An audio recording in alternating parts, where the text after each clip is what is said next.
Jordan, and this is Yes, But Why podcast. Yeah.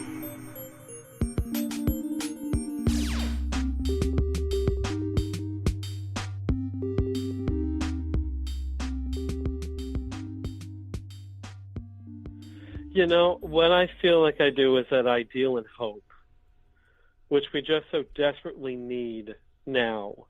And what I love about the voice work is I think it helps people rediscover their opinion, their voice, obviously, and their power. And I feel, especially now, we live in a time where so many of us, I feel, have just given up. Although, thanks to the blue tide, perhaps that's finally not true. But I just feel there's so much that happens in our lives that we feel is out of our control or is made for us.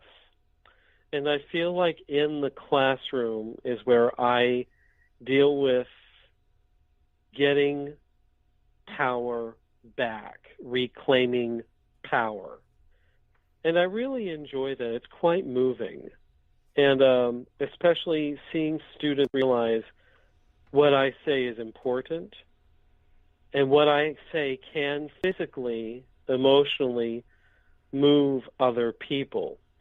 If I can just look at the physical and emotional stuff that keeps me held back, keeps me prisoner. I like watching students choose to break free. I really enjoy that. Yeah. What's the focus of your lessons? Like, are you training people of all skill sets, or are you focused on people who are professionals, or both, I guess? It's kind of all of the above, I guess I would say. I find that I take students just where they are and what do they want to do. Then the focus is, what are the physical blocks that really are, emotional and intellectual blocks, even like spiritual blocks, kinesthetic blocks, that are preventing their voices from carrying their thoughts, their feelings, their desires. And so throughout the semester or throughout the year, I help the students release tensions in their body so that their voices can be free. And you're not just talking about the voice out of your voice box. You're talking also about the metaphorical voice of, like, how they're going to communicate as well, right? Right, exactly. I mean, it all has to begin with a thought, a need, a desire to communicate. And when one is clear with what one wants to say, okay, then what are the blocks in my body that are cutting off, even killing that impulse? And how can I let that go so I can share who I am in front of an audience? And that can be, tension murders vibrations.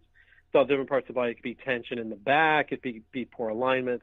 It could be sucking in the belly because I feel I'm too fat, therefore breath can't drop into the belly and meet the impulses, the emotional impulses of the sacral plexi. It could be tension in the rib cage that keep the ribs from swinging out and swinging back in so I can't fill a space. It could be tension. Oh, gosh, the tongue's a big one. The tongue, and there may be tension in the jaw, tongue, or soft palate. So my voice is either nasal or muffled or held back. And there could be tensions throughout the body that can also impede me from reaching, I shouldn't say reaching, but releasing all of the resonators, all the pitches of my voice. And tension in the body really just comes from fear. The fear that I will not be received, heard, respected.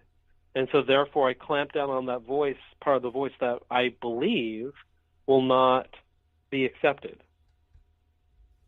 So there's that in a nutshell, I guess. Yeah, no, you filled my brain with so many ideas. I'm like, oh wow, that's so interesting. All those ideas. So let's go back. You and I both went to University of Dallas, so we both know there's no voice program there. What did you get a degree in? I got my MFA in acting at the University of Pittsburgh.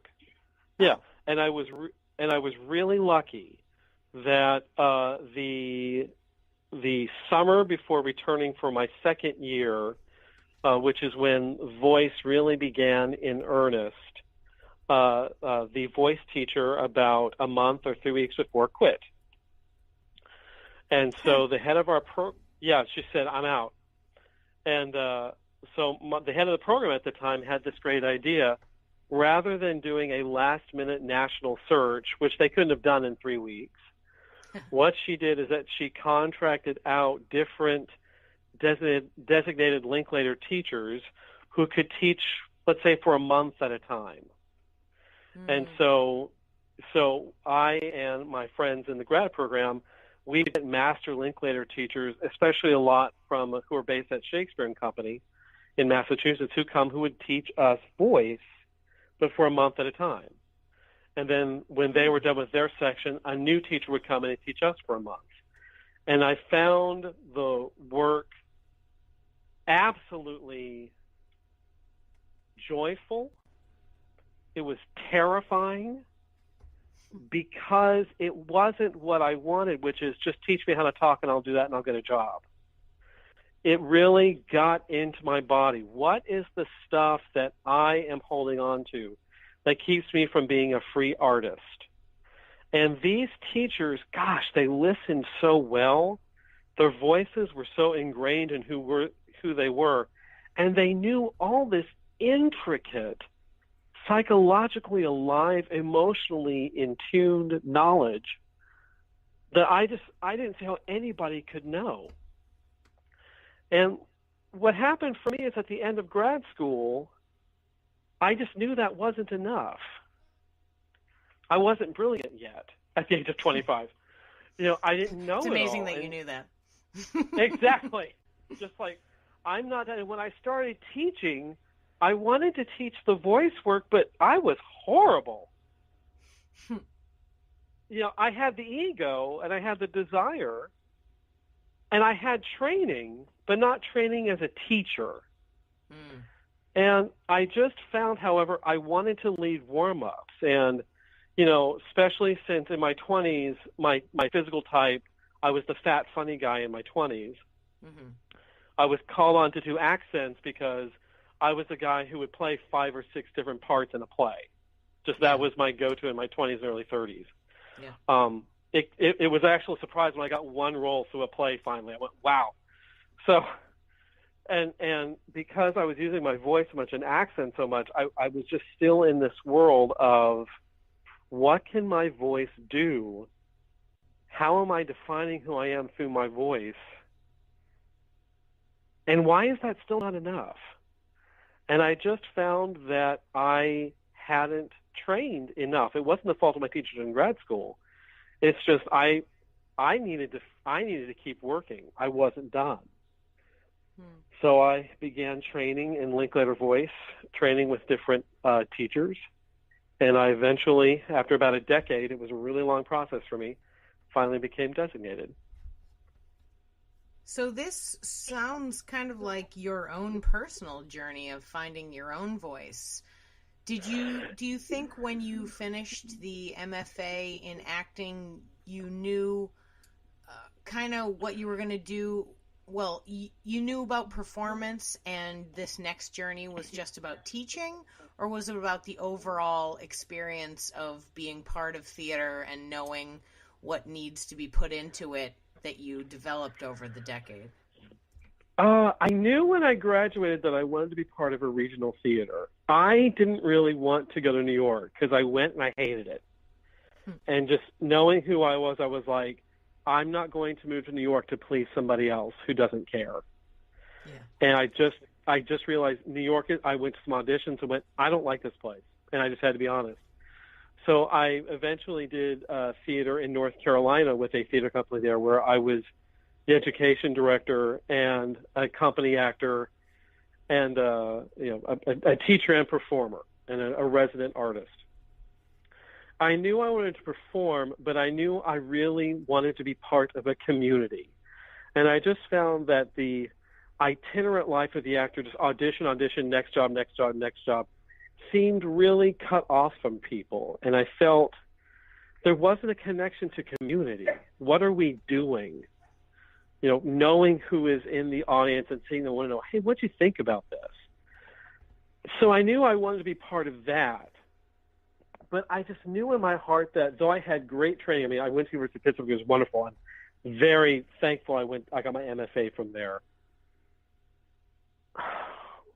It's like I caught a bug. It's like these teachers and the Linklater work wouldn't let me alone. It kept my curiosity. And when I talked about the work, I just knew that I wasn't speaking with my own authority. And I just found that as I trained to become a teacher, I got the in-depth voice, one-on-one vocal work that I needed to unlock my voice so I could help others. And a lot of it for me has been my own journey into what I think is gay manhood. And I just found like just for me, letting go of the physical tensions that make my voice acceptable and non-threatening, especially in the presence of heterosexual men. Oh. And that all that stuff that kept me safe was also keeping me down, was keeping me weak, keeping me less than. And so a lot of the vocal work, especially for me, the back of my tongue and stretching and releasing the tongue, was about letting go of my defenses that I put up to stay safe. And that journey eventually led me to finding, you know, my lower part of my voice, which in my speaking voice, you know, I never shared with people because I wanted to be affable. I mean, hey guys, what's going on?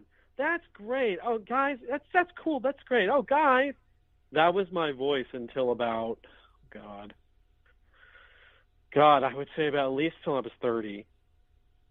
And just because I wanted to be safe. And just for me, that's what was keeping me from embracing my manhood. And I know manhood is it can be a trigger word these days, especially because we have so many examples of how toxic it is. And that's not what I want. But I want to speak from all of my experience as a gay man, not just a gay man. Yeah. And that being said, homosexuality in the voice can have all kinds of expressions, and I don't need to correct anybody else. But just saying, I'm saying it's what I needed. Yeah, my personal journey. Yeah. This is all anecdotal. There is no there's no hard research done for this podcast. It's just creative people talking about how it works for them. It's one of the more interesting things I find as I'm chatting with people are the different journeys that people take and how it manifests in helping them learn more about themselves as well as being creative. And I think the impetus towards creative work, especially teaching in creative work, is certainly an empathic kind of thing. And you certainly have to love yourself before you can care deeply about other people around you. So I can see the journey. I totally understand. I mean, instead of voice, my thing that really connected with me was improv, and I didn't start that till I was 30. So that's great. I didn't know what that was until, my 30s. So it takes us all, and the more I talk to people like you and other people, I'm wondering, I don't know, I'm feeling distant from my own voice, you know what I mean? Metaphorically.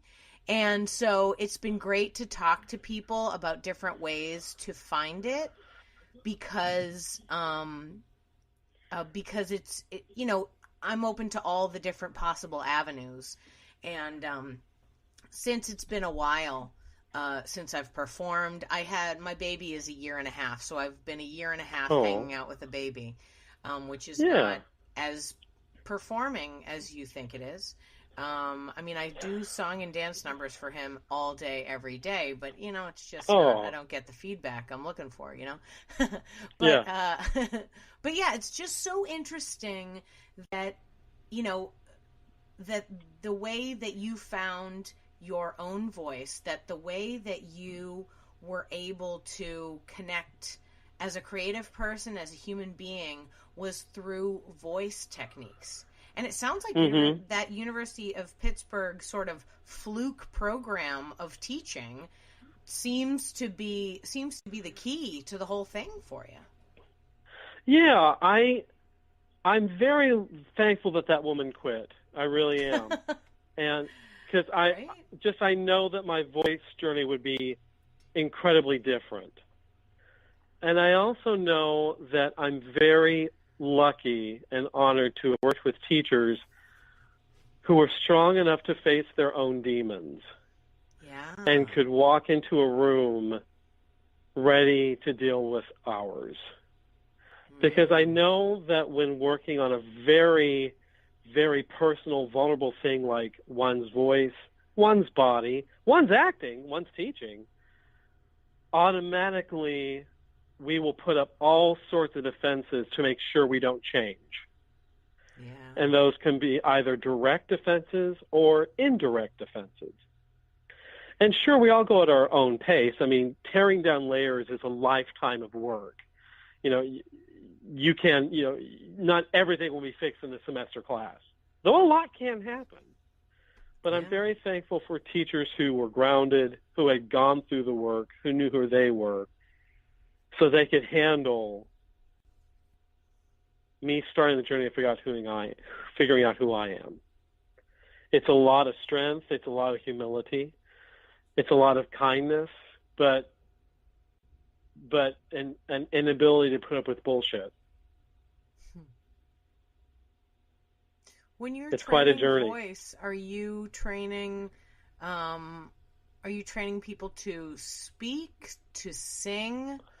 What's the main focus for you in your own personal, like right now, classes? And my focus has been on speaking voice, although the work does apply to singers as well, of course.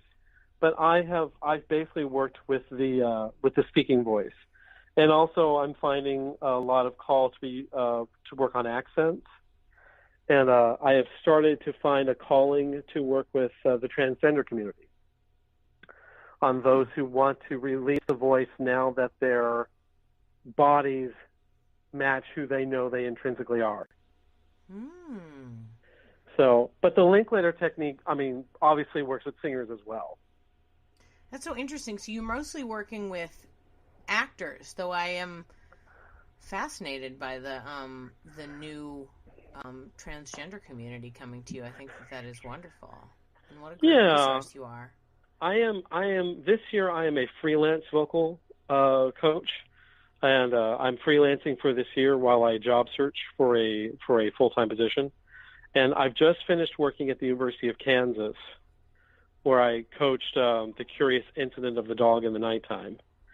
And I really enjoyed working with students on an estuary, English accent, kind of a Ricky Gervais accent, especially the lead actor who himself was autistic, just like the character. And if you don't know, the lead character in that story is a young autistic man, and the actor himself was on the spectrum. And working with an actor, a highly functional autistic actor, working on breaking down the work, how to fill the space in a way that he could manage, which was a lot of fun. That's fascinating. Yeah. Are there a lot of psychology, like courses or study that you have to do to be working in this? Because it seems like it's a much deeper thing than just vocal exercises and physical exercises. Well, there's a lot of paths one could go down. I mean, if I can't speak for like Fitzmaurice teaching or other, I can speak for Linklater, but there is a lot of work one just has to do on oneself, It's kind of like if you're a therapist, of course you're in therapy, if that makes sense. And so I find that a lot of my training was just taking voice lessons and working on my instrument. And not even, talking about teach, but not even worrying about that point of when you teach us in class, but just, okay, let's look at your soft palate. And then in a one-on-one with a designated, teacher who's done this for a while, saying, okay, why do you think your soft palate is so flat? Where do you think this nasality comes from? Or, Ben, if you'd like, can we talk about the back of your tongue? Where do you think this comes from? And having a safe space, especially a one-on-one, a private space, where one can say, you know what, I've just found out that I've got some guilt back there, and then talking about what that is. And I think a good teacher gives the client a chance to speak from that, but isn't required, but then guides that discovery back to the work. Okay, when you're on stage, what do you think this guilt is helping you do? Be honest. What is this helping you do? Oh, it's not helping me do anything. Well, that's not true if it's there. What's it helping you do? And then naming that and then saying, okay, whatever this stuff did, I need to thank you back of the tongue for whatever was so scary that I didn't think I would survive it. Okay. I don't need your help anymore. And then seeing if I can stretch my tongue from there. The voice and the body are innately linked. And if there's going to be tension in the body, there's going to be tension in the voice. And that tension comes from thought. Unless there's an accident, one's been through trauma, like an outside trauma, and I guess there's thought involved there too, but that tension comes from somewhere. And I think if one wants to progress, really look at their voice, I have to think, okay, why am I holding on to this? Why am I holding on to this fear? And do I need to? I don't know if I answered your question, but I know that that's part of it. Oh, I've forgotten what my question is at this point. You're fine. I'm fascinated by everything you're saying. I'm just listening and trying to soak it all in while also taking notes. It's a lot, isn't it? Yeah, it really is. How do you, now that you're in a place where you are the most you, how do you relate? Is it all just past reflection when you relate to your students? Or is it like we always have something that we're going through so you can constantly relate? Well, gosh, that's a good question. I think both things you said are right. I think some of it is now is that I have more emotional stamina than I had before. Mm. So when one has stamina, one doesn't have to prove anything immediately. If I've got stamina, okay, that means that I can handle your stuff. That though I ask a lot, I know you're not going to finish it today. Because when I was your age, I didn't either. Or when I introduce this concept and you start fidgeting or, suddenly look like you're really pensive or keep looking at the clock, I go, oh, okay, yeah, sometimes when I introduce stuff that was scary, I wanted to leave the room too. Okay, that's okay. I'm just going to keep teaching. But can you just be in the room with me? That's all. And at whatever time, we'll leave. It's okay. So I think stamina helps me.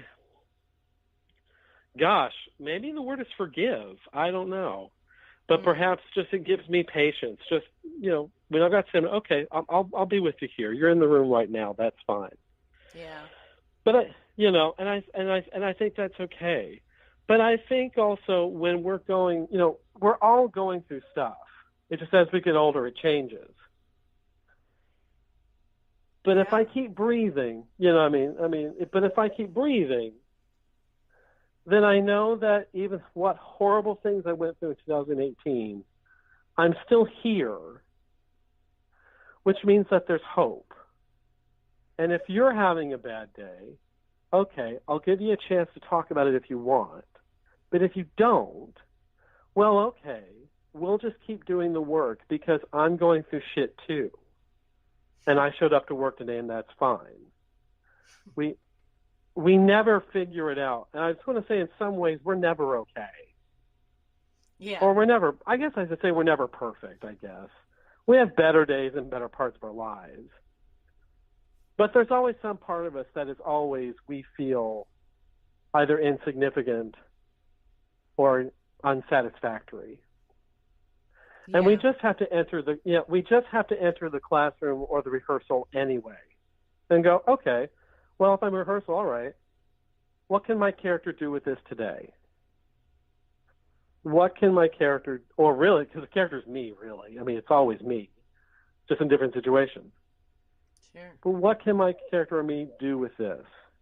And if I'm in the classroom, okay, I may not tell you that I'm going through stuff because I'm your teacher right now. But I can teach through it anyway. And if you can see that I'm teaching anyway, I bet you'll work too. Even when stuff that you're going through seems insurmountable, to me may seem incredibly insignificant. But it wasn't insignificant when I was 20. Yeah. So it's like finding ways to make lemonade out of no matter what happens, no matter what kind of lemons are coming at you. You're just constantly like, I got this. I'm spinning up some delicious lemonade. Yeah, because my desire to communicate must be greater than what inhibits me. It just has to be. And that's not an original thought. That's Kristen Linklater. I wish I had invented that, but I didn't. Mm-hmm. But I can't claim credit for that, and she will strangle me if I ever did. But I appreciate you giving the credit. Yeah, oh, exactly. I mean, she's the credit for everything I do. But my desire to communicate must be greater than all the shit I'm going through, or what seems insurmountable, or the direction my life took that I didn't want it to take or didn't think it would. I have to speak anyway, or else I won't move anybody and I won't grow. And my voice. To that point, that you were talking about just a second ago, the idea that you went to grad school for acting, and you were kind of in a I'm not sure what my next step is point when you got into the teaching. What made you get through that? Like, how did you? So many people who are creative will be on a path, and they'll say, I'm an actor. This is what I'm going to do. And sometimes it works, sometimes it doesn't, and sometimes they won't let it go. You know what I mean? Mm-hmm. Because they're like, I had a goal and I'm going to fulfill this, and, if I don't do it, then somehow I'm a failure. But your idea of reshaping it, how did that go for you? Like, how did you deal with that? And, like, what made you decide to stay in this new path? Oh, God. Well, I just think, no. I mean, some of it, because I have no other skills.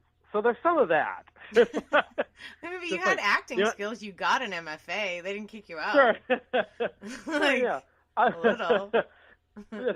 I mean, gosh, I don't know if I know how to answer your question.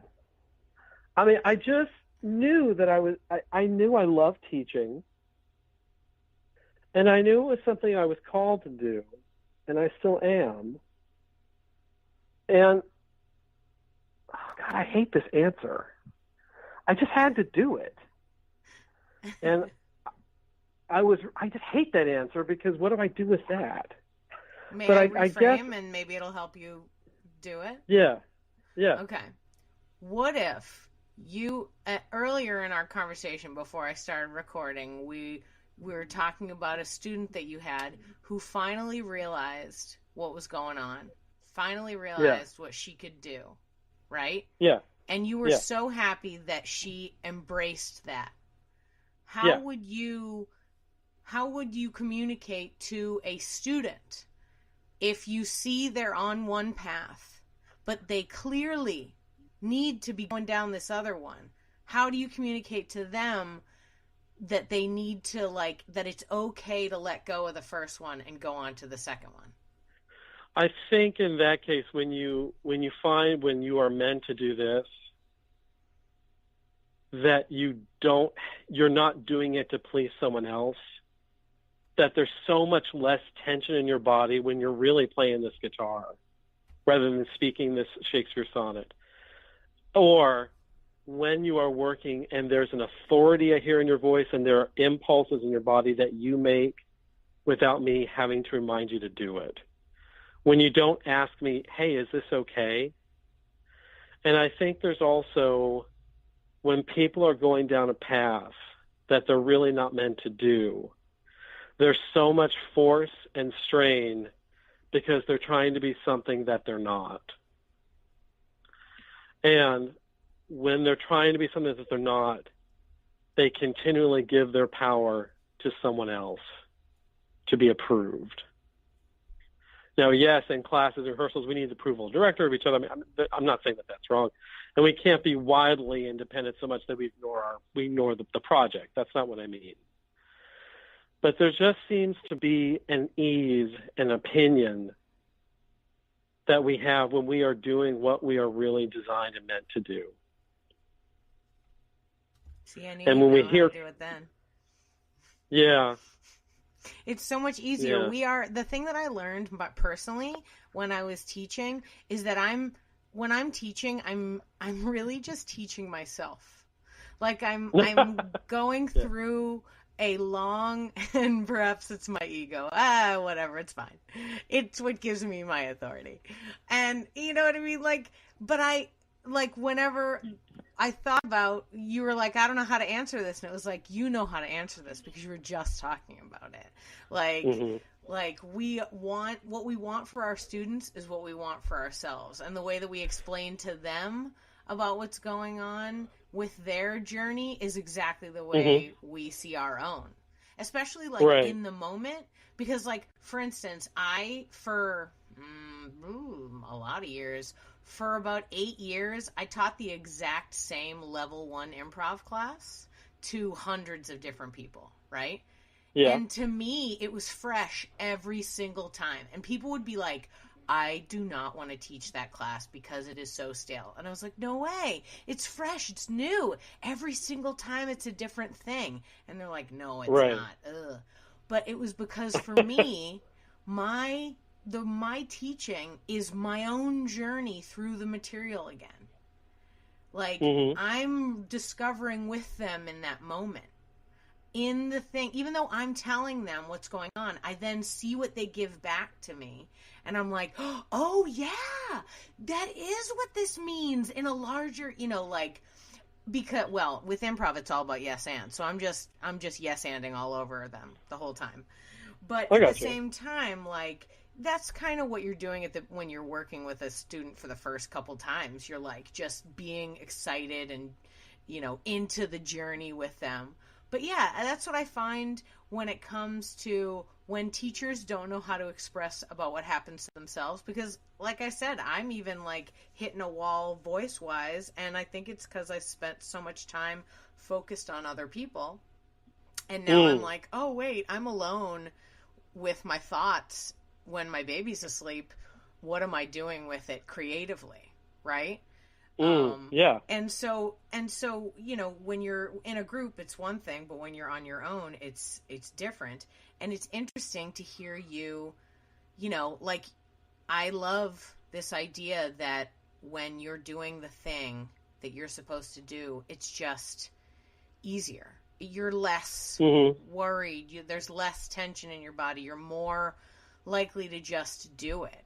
And actually, that's whenever I talk to people who don't know what they want to do in their lives, like not theater people. Most people who are taking improv classes have just the slightest inkling of their overall life. But I've talked to people where they're just I don't even know. And I'm like, what did you like as a kid? Who you are is always who you are. So when you're a little kid, and it's all metaphor. They're like, well, I wanted to be a fireman. Okay, you don't want to be a fireman, and maybe you do. But probably not, since me and my friends are late 30s, early 40s. So, what you really want to do is what the fireman represents to you, right? So, I don't know. I think it's super interesting to try to find what a person's real, true passion is. Now, most of the people you're working with are theater people, right? Like people who are doing plays, and are you working project to project? Yeah. Right now, working, setting up workshops for transgender folk at the Equality Center here in Tulsa. So going from working on a play to individual workshops. Looking at, and it's a challenge. It'll be a challenge of working with people who aren't actors, who just want their voices back or want to find their new voices. And I feel like there's such an opportunity to be the authority of oneself again. And I just feel that once we are courageous enough to claim authority for who we are, I'm not saying that things get easier. Sometimes they get, sometimes it's a dangerous thing to be free. But we accept the danger and the obstacles more. Or we figure out ways to overcome them on our own rather than looking for approval. We look inside ourselves for solutions rather than just the outside. Interesting. Do you have any kids? No, I do not. Oh, okay. I was going to say that was such a parent thing. Like the idea of taking care. You need to take care of yourself. You need to be able to handle this. I was just like, oh yeah, he's had to say this but I guess maybe you've worked with younger people as well, but there's something so juicy about that idea. Yeah. It's weird as I'm getting older. I'm 46 now, and in different classes in my last job I had, people would see me and tell me that I reminded them of their dad. And I'm just hearing that, and that can be a slippery slope, and I don't let people call me that because that's not who I am. But I find that in my classes, both actors and non-actors have said, God, I want to call you dad, or you feel like a dad, And I'm not sure what that is. I don't try to act that way, but it could be that as I'm getting older, I'm having more understanding and having more empathy with students on their journey. One thing that Kristen told us in the designation that is absolutely true, and I have failed miserably at this and then gotten much better, is you have to teach who is in the room, not who you wish was in the room. And a teacher who will that does that at his or her own peril. Yes, you can hold a standard, but the standard's going to be different where you are. But you have to let that different standard be okay. It can't be just whatever. It can't be the equivalent of Friday video days in some high school class somewhere, by a teacher who doesn't care, which is different than high school classes where the teacher does care. It can't be that. You have to have a high standard, but you also have to evaluate how high really can they reach, and how high a student may reach in a BFA conservatory may be different than an acting one class in a BA program versus a community college class. And that doesn't mean those three classes are better or worse than the other. It's just they have students perhaps with different needs. And a good teacher will recognize that. Okay, this is the bar that I can set you here. And we're going to jump for it. And that's okay. One of the hardest things that I've had to deal with that kind of thing is that the longer you teach, the more, I feel like the more likely it is you can see who really has it and who does not, right? And right. Don't get me wrong, I'm in improv, which means everyone has it, and it's a very wide and loving field. And it should be. I got you. All the arts should be. I got you. Yeah. Right. But there are also people where you meet them and you're like, oh my God, they're going to be in movies. And I can just feel it coming off of them.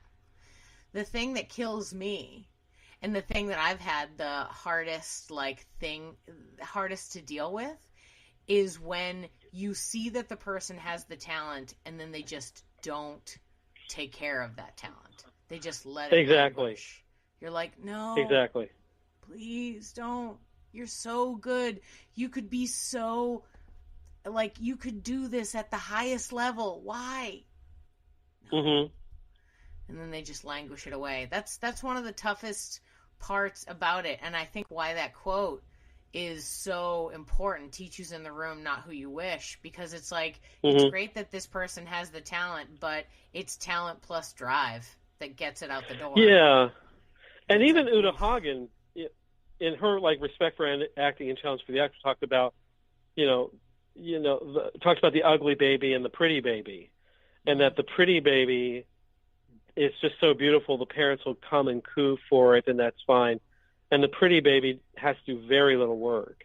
But the ugly baby has to scream, has to cry for attention, has to work. And it's in that maybe good acting is, where I work for what I want. I get for it. As she said, you've got to have talent. You just pray to God you have it.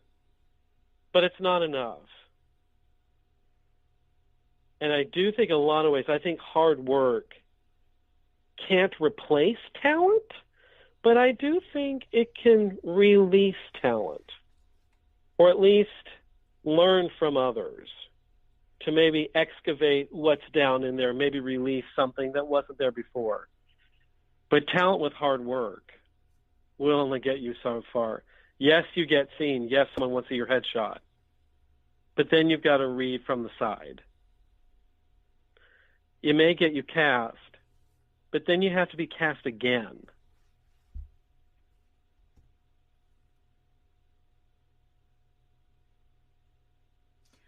Are you I'm one also of those in a people place that thinks that that there is that casting and stuff is real. Like I personally think there's a crapshoot after that. Like there's talent, there's hard work, there's drive, all awesome, all great. And then there's that fourth thing. That thing, the variable in the moment, the who the person is who's making the decision, what day it is, what they're thinking about, what they've been given as parameters to do the casting. Like that additional thing that can be what works or what doesn't work for you. Because I've seen a lot of actors work and work and work and work, and they don't get a lot of the auditions. Or the people who are just kind of like, I don't know, maybe I'll try it. And then they're the ones that are in like 17 movies. And like, you're like, how did that guy didn't even want to be in the acting class? Like, Right. And none of that we can control. Totally. And I know that. It's just that is that fourth element that we have no control over. And if I'm suddenly in 17 movies, great. Perhaps they were all the movie where I had that one thing that could be marketed over and over and over and over again. And that's fine. Or maybe if it's not that, it's someone who's working hard in a regional city who we will never know her name, but she is working and working because she's an artist, and we'll never know who she is. Okay. Perhaps she was needed there. And that's okay. Yeah. There's just stuff we cannot control. Oh, totally. I just feel like sometimes I'm like, keep working. It's super great, but also there's a crazy uncontrollable variable that happens. Yeah. And, it's that thing where, and I think especially now, we can decide what success is for us. We can define what that is, not some agent. Because it's no longer the 70s, when, Michael Shurtleff's audition was published. It's a whole nother world. You manage your career. A talent agent can help you, but they want to know how many followers you've got on Instagram or how many followers you got on Facebook. They want to know that now. It's you decide what your career is. And I think actors now, if we're going to save them from what we went through, is move to New York, and if you fail, God, your MFA was a complete disaster. No, I don't. New York has enough actors. It's got enough. We're needed everywhere. And we need to teach actors that they can live in Dallas, Kansas City, or even go far, Phoenix, Tulsa, Oklahoma, Nashville, Tennessee, a great theater town, by the way. And they can make a career that's necessary. It'll be hard, but it's always hard. But maybe you are needed. Maybe you're needed in D.C., a bigger theater town, obviously. I think if we want, especially with all the student debt that our students acquire, we can't make it about L.A. or New York or failure. We can't. No. It's unethical. Okay, so you find yourself in Phoenix, Arizona. Okay, go. Create a theater company. Start posting content online. You make Phoenix a theater town. I think we have to teach our students that. And I think that comes back to discovering one's own power again.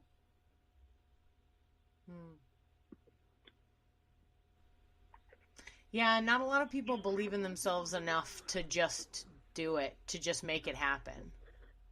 I always thought that was something that held me back, because I did a theater internship in Portland, Maine, and even though we were working, I was a directing intern, and they gave us plays to assistant direct, right? But there were a bunch of interns, so I had all this downtime. So I was like, listen, I got like a month of downtime. Can I produce a play in the empty storefront downstairs? And they're like, yeah? I was like, great, see you guys later in about a month. And I like went and did my own thing while I was there. And that was just something that I did, and I always felt weird about it. And now it's like the thing. Now it's like, if you're not doing 100 things on your own, what are you even doing? Whereas back then they were like, why aren't you just sitting in the apartment? Like, you have days off. And I was like, yeah, but I just want to do theater, so why don't I just keep doing more of it? And they're like, yeah, okay. Right. I feel like good training programs help break down an actor. I mean, really, will break them down, get look at all the stuff that they've got that will not make them successes. But I think great programs then build them back up. They need to be 30, or if we're talking, they need to be built back up, better, stronger, and faster, of course, but built back up. And I think that is what keeps people in the business. When, yes, they've had a lot of stuff stripped away, but then new stuff they have found. You know, one of the more interesting parts about this conversation for me is just about this sort of psychological and emotional connection to the people that you're coaching within the vocal coach heading. Is this a focused idea with the Linklater method, or are all vocal coaches going to be helping me, deal with the tensions of my life while also calming my body so that I can vibrate properly? Well, that's a really tricky question, because the voice comes from the body and it's impeded by tension. However, I am a theater artist, not a therapist. And I think there has to be the question, do you want to say anything? Not, I'm going to tell you what's going on with you. Oh, yeah. And, and if you don't want to say what's going on, okay, can you just see what that is? Okay, then let's touch sound with it. Okay.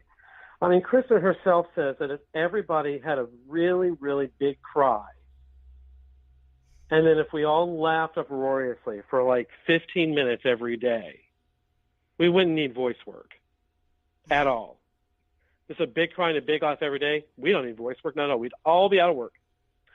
The voice is linked to emotions. But I do think there has to be the idea that we're working on the theater art. And if the student makes discoveries and wants to share them, that's great. But if not, he or she doesn't have to. Can they just keep working? For example, the jaw is a place where we often hide our rage. The jaw muscles are really great at clamping down on screaming, on bad words, on shouting, often defending ourselves if people are screaming at us. They make sure we just take it and don't scream back. And in doing that work in the jaw section, when releasing the jaw muscles, sometimes some students may suddenly feel that rage or anger, may feel that come up again. Or maybe they get really antsy. Or sometimes people will just suddenly get really sleepy because maybe they don't want to deal with what's happening.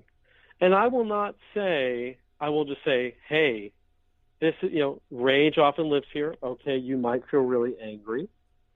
If you do, that's okay. You're free to scream if you need to. But you don't have to tell me what it is unless you just want to. I think we have to know that they are ultimately driving this car. And I have to always remember that though we're working with the human soul, we're working for it for the sake of art. And though art is very therapeutic, it's ultimately not therapy. Because we're working on stage, working for the stage. And different branches of voice pedagogy will address emotions different ways. And I will just say, if I feel like if a student wants to say something, great. If not, maybe they shouldn't. Maybe it's stuff that the class doesn't need to know. Well, great. That's safety. That's sanity. And I will just say in those cases, if it's hey, if you need to talk to somebody, there's a resource here on campus. It's a fine line. Just always reminding that we are guiding them into art. Yeah. It's fascinating that the idea of, getting yourself prepared to express your art. Now, are most of the people that you're working with, are they working on plays, like somebody else wrote them plays, or do you also work with performers who are performing their own creations as well? I will work with mostly people who are working on plays directed by others, or sometimes work with people who are wanting to learn more about the voices for the corporate world.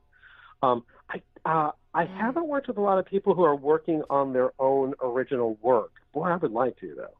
But usually it's people who are working on other things. Yeah. Well, it's just talking to you, like it's occurred to me like how much this work could help like so many comedians that I know who are trying to express stuff, especially now, especially when it's so politically hot. And I teach not only improv performance, but I also teach sketch writing.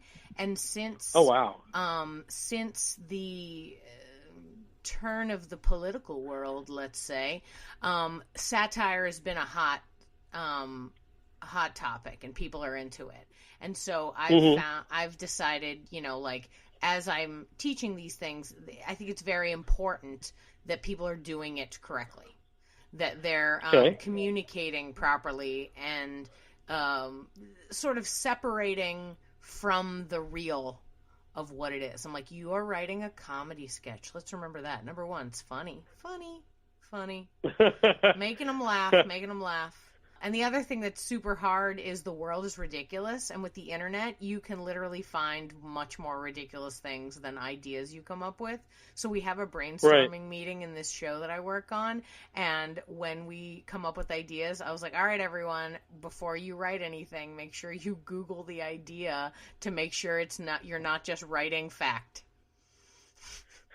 like just make sure it didn't actually happen, because that's how weird the world is now. That's what's happening. Like, you just don't know. Like, what was it the other day? A guy married a hologram. And I was like, that's real. That's a real thing. That's a thing life. Now. That is out of the comedy list of things you can do, because that is fact of life. Like, But it's hard, though, because people are so deeply wrapped up in, their connection to the political situation that they can't distance themselves and write it. And I feel like that is also the case when people are writing like stand-up, for instance, or one person shows, or even, narrative sketch shows where there's like, we've written a whole story. To put pen to paper and to create something is to put yourself out there. But I feel like the work that you're talking about, that you're doing with these performers could really help the creators that I work with on a regular basis so that they could hone the best way to communicate what it is they want to communicate. I hear what you're saying. I think a lot of the voice work goes back to discovering the impulse and going back and following the impulse to speak. Because if there's no desire to communicate, there's no voice. And I mean, you're obviously the sketch comedy authority. I am not. There has to be that I have an idea for a sketch, and it may not turn out. Either Lauren will cut it, or and it's really not funny. However you all decide something is funny. But there's gotta be that spark that I could talk about talking bananas on vacation. Where can I go with that? There's gotta be that that impulse, and trusting that my impulse is worthy. And if it doesn't work out, okay, not everything is beautiful, but I gotta at least know what that impulse feels in my body. You know what I mean? Even if, this sketch is really not going to work, or, the sketch may have worked in 1987, but it's 2018. Okay, fair enough. We're not that world anymore. Okay, that's fine. But I can't let that snuff out the impulse, period. It's interesting now because we're in a time in playwriting where people are very aware of what stories we're telling and who is telling what stories, and who has the authority to tell what story. And I find in the last 5 years that's becoming a really hotbed of conversation, which I think is a conversation that needs to be had. Whose story are you telling? And what gives you that authority to tell that story? And it's difficult because I think in some ways, if one is too afraid of not being accepted, that story will never get written. But on the flip side, are you writing a story that you don't know anything about? Do you know these people? And what is your authority of writing this story? And especially a huge swath, if I may dare say, usually straight white men and some women, have never had to consider that. But I think now that's happening. Who tells my story? But then again, that doesn't mean that one shouldn't write. It just means, am I speaking the truth? I find that in playwriting right now. Whose story can I write? And there was a time when I think some playwrights didn't have to think about that. But I think it's being discussed now. Yeah. It's interesting, too, the idea of, who has the right to tell a story. I was thinking about this just the other day, because it's hard. The older I get, the more I feel entrenched in a group that doesn't have a voice. Now, and I'm not saying women or even older women. I'm thinking my own thing, which is, and I still to this moment don't know if it's real or if it's just my perception, but my life is pretty good. I'm pleased with it. I'm a positive person. And so the tough things that I go through, I just try to make through it. So there's a lot of that. But even just the idea of having the ability to do what we do, to work in theater, I consider a privilege.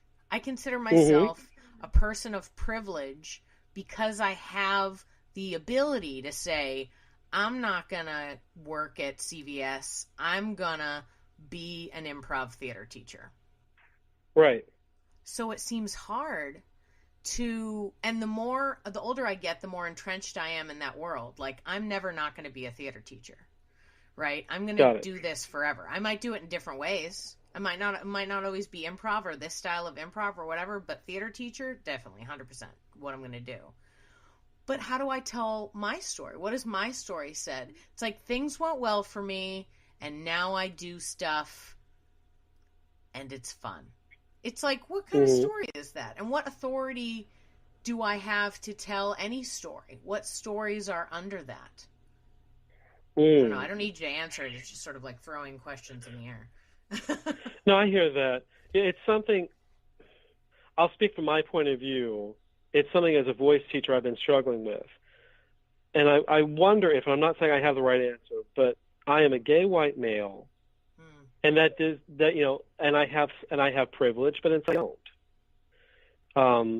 And I know that as the classroom is diversifying, that the classes that formerly would be just Caucasian are now all sorts of different colors, and thank goodness. And that's correct. That's how it should be. And though I am Caucasian, I'm hoping that my experience can give them the room and the tools so that they can express themselves. Yes. And that keeps me in the room.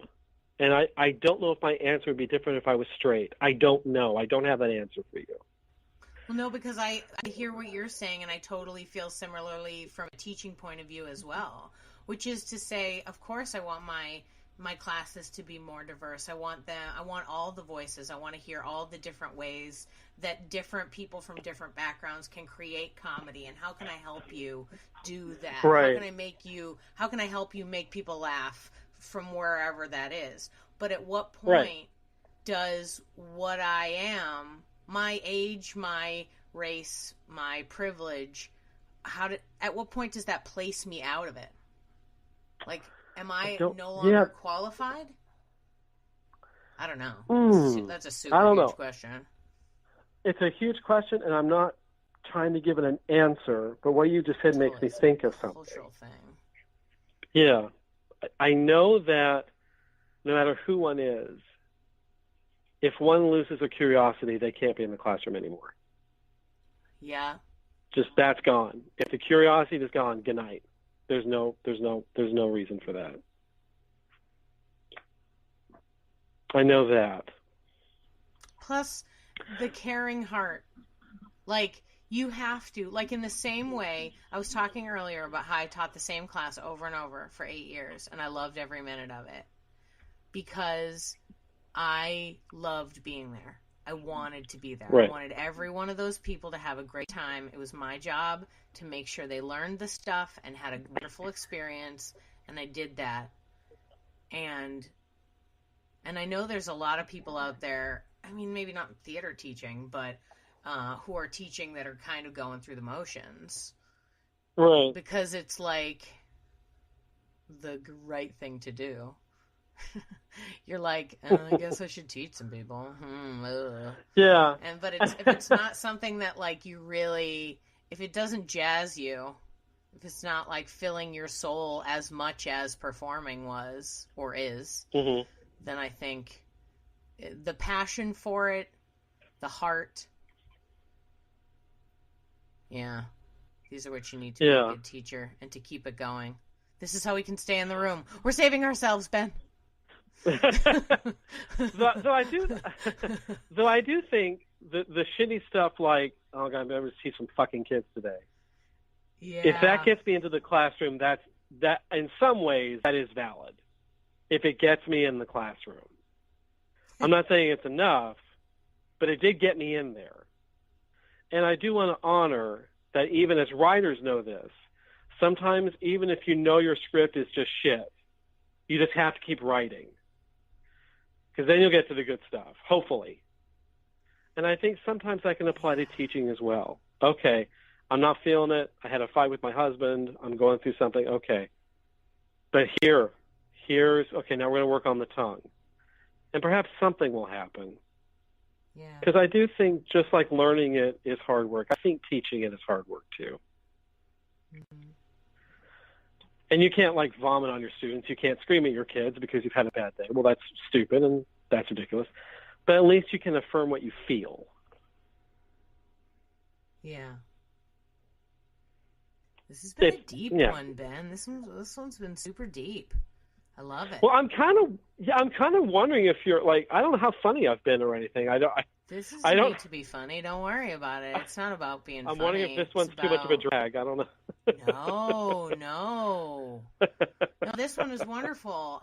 No, my audience is not just looking for laughs. We're looking for, lessons and how creative people are getting it done. And this is an important journey. I think it's important for me to talk to people of all different levels, and when I speak to other people who are like in their 40s still doing this, like, what's that about? There are back in the day, people used to have midlife crises and divorce their wives and buy their like Maseratis or whatever, but now it's different. Yeah. Like, they've already divorced before you even need to buy that Maserati, or that's not the problem at all. I need to switch jobs, or I don't know. Life is dealt with, I feel like, slightly differently. And I personally think there's an ebb and a flow to each sort of decade for yourself, or whatever your own personal flow is. I've said this 1,000 times, so I'll say it one more time. I believe in a theory of 18 years. So like my journey is 18 years long. Right? Okay. So I was 0 to 18. I was a child. Okay? I left my parents' house. I was done with that journey. I went to my next journey, 18 to 36. My first level of adulthood. Who am I? What am I doing? How am I figuring this out? How do you do this? I lived in 7 or 8 cities during that time. 36, settled. I'm ready. I got married 2 years later, and I had a baby a year and a half ago. My third 18 years is an adult with a child I am married, and I'm living in Austin. I'm probably going to stay in Austin this whole 18-year period. What's that like? I don't know. I'm a few years into it. But whenever I'm feeling weird or whenever I'm feeling like crazy, I try to think where I'm at on the 0 to 18 thing. So like 36. So now I'm 4. If a 4-year-old didn't know what they were going to major in college, would you be mad at him? No. No. Hell no. If a 4-year-old didn't know how to drive a car, would you be mad at him? No. Of course not. No. If a 4-year-old was not really into whatever 13-year-olds are into, figuring out their lives, going through puberty, whatever that might be, making friends, would you be mad? No. So I'm trying to give myself the time to kind of figure out who new me is. And once I figure out who new me is, I'll go on that journey in a larger sense. Like, I haven't taught in a little while, but I'm like, I love teaching and it's super great. And I'm going to get back to it a little bit more, but also I want to be a student again. And what's that about? So I think it's interesting. And I feel like a lot of times when people get into their 40s, they start thinking of the end times. They're like, well, this is the second half. And you're like, okay, like, sure. But like, did you look at the first half that way? Like, no. You tried to have a good time. You tried to have an adventure. You were open to experiences. You were open to your whims. And so, I just figure I'm likely to be around. Genetically, it looks like I'll be around for a while. So I got to have a life. I got to figure it out and do that kind of thing. And it's fascinating to me to talk to other people who are doing the thing, have a totally different path. Like I've never even done any vocal work. None of this. Like, it's so fascinating to me to hear about this school of thought, and I just think it's so fascinating how well it, like, the idea of it goes with the other stuff that I've been doing. Like, it's just such an interesting way that these things come together. Plus, you're from UD, which engenders me to believe everything you say.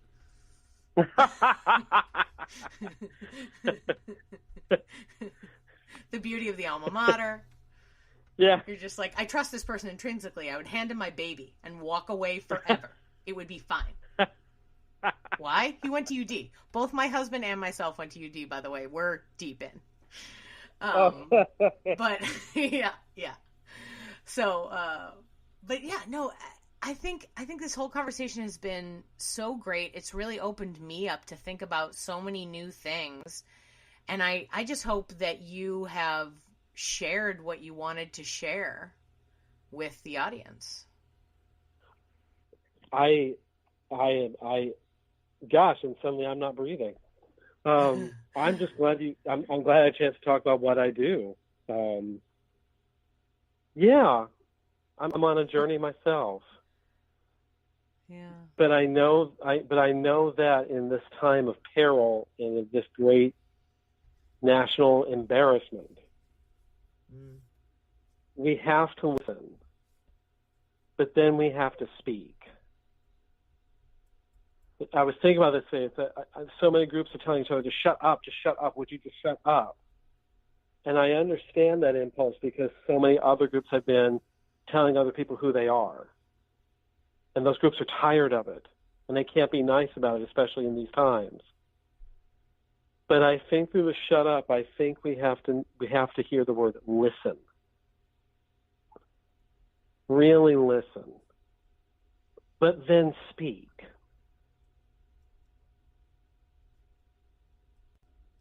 And I think it is through that listening and then speaking that we can affect change. Both of them have to happen. It can't just be take a seat, but it can mean listen. You may need to listen for a while and hear some very difficult, hard things, difficult things to hear. But after because I have stamina, I've listened, I digest it, but then I speak. And that just has to happen too.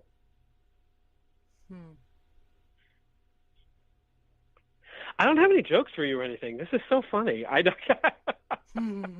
There are no jokes. No. I'm in a deep, reflective end of the year mode, I guess. I don't know. Yeah, no, I dig it. Why not, right? I mean, I think it's important sometimes to reflect on, why we're doing this, and then, just the real. I think that I try to be positive in that I think the tough times that we are experiencing right now, both politically and culturally, the big upheaval things that are difficult for people to handle right now are absolutely what is necessary for us to make it through to the other side. And I agree. And while I don't think we needed the thing to resist, sometimes resistance can create some good art, and it can help unify groups. Right now it'll break them down. It's almost like what you were saying about the acting programs. It's breaking us down, and then hopefully we'll be able to build it back up. That's exactly right. Yeah. And that build-up has to happen. Got to shed some shit first. But then the build-up has to happen. I really think it's all of our own journeys, too. Like every one of us needs to break it down and then build it back up. And unfortunately, we're not all in theater programs where there is a teacher or staff in charge of doing that, so we need to do that on our own. This is something that we need to do for ourselves, which is why it's good to find communities, theater communities or improv communities or, Minecraft or Halo or whatever games you play. Whatever community brings you with other people. Yeah. It's why, and it's easier said than done, but I think there's something to be said for if one believes in God, whatever that God looks like. I think there's something to be said for rather than praying for what one wants, thanking whoever that is for the suffering. Ooh. If you're going through shit, rather That's the than most UD ask, thing you've said so far. Yeah, and just whatever suffering I'm going through, thank you. It doesn't mean I deserve it. It may be suffering through injustice. It may be through financial times, or just things aren't working out. So I don't say this lightly at all. But I do think there's something said for thanking for the suffering, because it's in the suffering that I'm going to find change. Mm-hmm. I'm not saying that means that injustice is therefore correct, but what an opportunity to embrace suffering, the pain, and then finding the truth that's in there, that opportunity for change. You know what? To piggyback off that idea, the one thing that I have learned wholeheartedly from my first year and a half of parenting, and this is only 1 year and a half training, so take that with a grain of salt. You've got more than me. But it's that when we are born, the first emotion, the first and most and strongest emotion is anger. I always thought anger was a complex thing, dependent on our scenario and situations and understanding. No. It's the first one. It's what we come out with. It's the thing that gets us to lift our head. It's the thing that gets us to roll over, to crawl, to stand up, to get up when we fall. It's the anger that makes you go again and again and again. And I am trying as a parent to help my son to use anger in a productive way as opposed to let it make him sad. But I think that we all need to embrace our own anger, wherever it's focused, inwardly or outwardly, and try to use it, because it's not going to go away. I used to think it was a thing that you could let go or not have, or just, I'm from Boston, okay? My anger is literally just my DNA. It's like part of my body, right?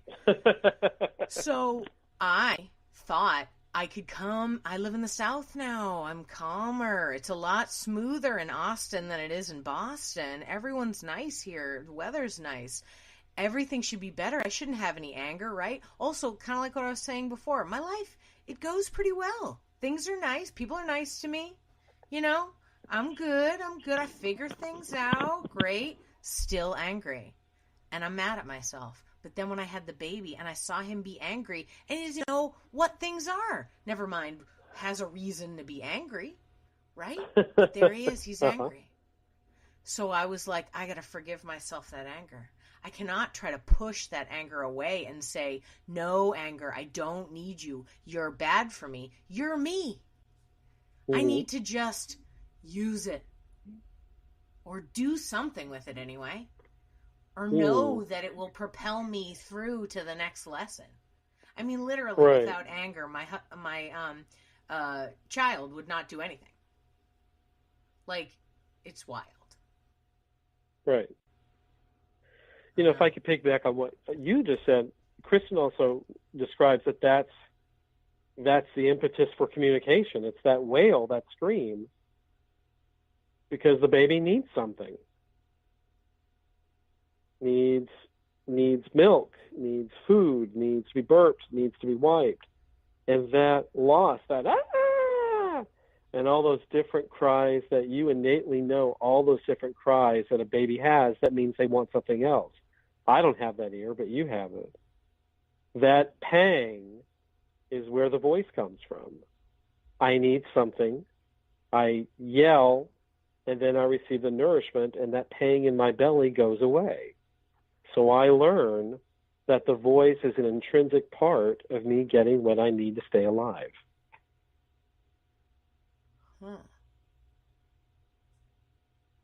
If the baby wasn't screaming, the baby in some ways may not survive, because baby needs to be fed, baby needs to be wiped. Yeah. That wail comes from a need. Awesome. Man, I love how you brought it back. Wow. So good. Oh. Ben, thank you so much for taking the time out of your night to talk to me. This has just been such a great conversation. Oh, I'm glad. It was a lot of fun. Yeah, I am. This has been such an interesting discussion, and I'm so like fascinated with, I don't know, there's so much more about the instrument of my body as an actor, as a person, as a communicator that I'm fascinated with now. It's just, and I hope everybody listening is like, oh man, I'm going to take a vocal, I'm going to go get a vocal coach right now, because it sounds like you need it, guys. Sounds like you need it. Well, I would be honored to be that person's vocal coach, or recommend them a good coach. Yeah, right. Yeah, can Coach Will travel? All right. That's right. Who knows? And if you're listening to this and he hasn't yet been snatched up by some amazing school who want to take care of him, hire him right now. Who knows? Who knows? You know, honestly, by the time this episode comes out, it'll be like 47 jobs from now. No, hopefully not. 3 very solid, good jobs from now. And then you'll be hired on for cajillions of dollars. It'll be great. I am ready. Well, thank you, Ben, for being on the podcast. Thank you, Amy. It was fun. In fact, it was easy. Thank you so much for being such a great host. If I can call you a host, I may not have the vocabulary, but it was easy. Thank you so much. Good. Yeah, you can call me a host. I'm the host of the podcast. That's right. Awesome. Yeah, absolutely. Well, good. Good night, everybody, and enjoy the rest of your whatever time of day it is that you're listening to this podcast. Good night, everybody. It's clearly night for me.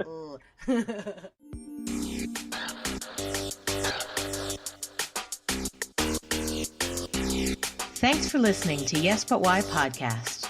Check out all our episodes on yesbutwhypodcast.com, or check out all the content on our network, HC Universal, at hcuniversalnetwork.com.